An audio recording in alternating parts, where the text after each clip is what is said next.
Id-delegazzjoni tal-Parlament Ewropew dwar is-saltna tad-dritt f'pajjiżna mistennija li terġa' tiġi f'Malta biex tissokta bl-investigazzjonijiet tagħha anke fid-dawl ta' dak li qed jiġi żvelat minn The Daphne Project. Ħabbar dan il-kap tad-delegazzjoni tal-Partit Nazzjonalista fil-Parlament Ewropew David Casa wara laqgħa ta' dan il-Kumitat.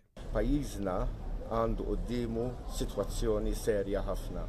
Għandna informazzjoni li ħirġa kuljum dwar l-istat tal-biża' li tinstab id-demokrazija f'pajjiżna. F'dan il-kumitat hemm rappreżentanti tal-partiti kollha fil-Parlament Ewropew.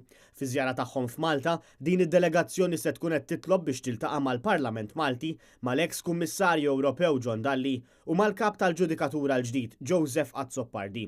David Casa qal li dak li qed jiġri f'Malta qed ikompli jikxef f'liema għadha tinsab id-demokrazija f'pajjiżna.